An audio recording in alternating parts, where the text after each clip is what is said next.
रात के ठीक 12 बजे थे। गांव के बाहर पुरानी हवेली के पास कोई भी जाने की हिम्मत नहीं करता था।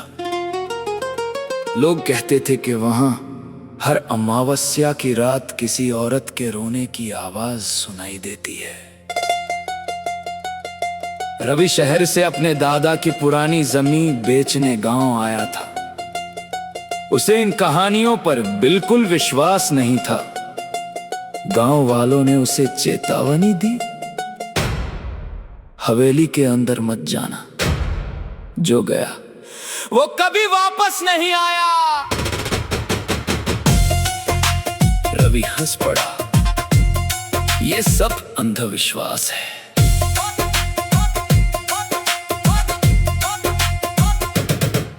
उस रात बिजली चली गई, बाहर तेज बारिश शुरू हो चुकी थी।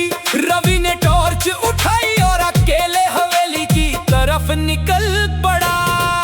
हवेली का बड़ा लोहे का दरवाजा अपने आप चर्र की आवाज के साथ खुल गया। अंदर चारों तरफ धूल जमी थी, दीवारों पर पुराने चित्र टंगे थे। लेकिन एक बात अजीब थी, हर तस्वीर की आंखें जैसे रवि को घूर रही थी। अचानक ऊपर से पायल की आवाज आई, छन छन छन। रवि ने टॉर्च ऊपर घुमाई, कोई नहीं था। फिर उसे एक कमरा दिखा जिसका दरवाजा आधा खुला था। जैसे ही उसने दरवाजा खोला, अंदर एक पुराना आईना रखा था। आईने पर धूल जमी थी। रवि ने हाथ से धूल हटाई और उसका दिल जम गया। आईने में उसका चेहरा नहीं था, उसकी जगह एक औरत खड़ी थी। सफेद साड़ी में लंबे बिखरे बाल और उसकी आंखें पूरी काली। रवि डर कर पीछे गिर पड़ा। तभी उसके कान के पास किसी ने फुसफुसाया, इतने साल बाद कोई वापस आया है। रवि ने पलट कर देखा, वही औरत उसके पीछे खड़ी थी।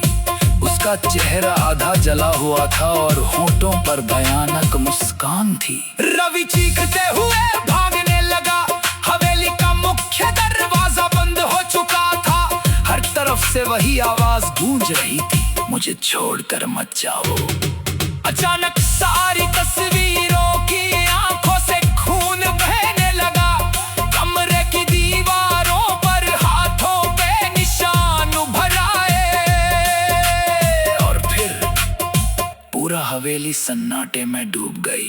अगली सुबह गांव वालों ने हवेली का दरवाजा खुला देखा।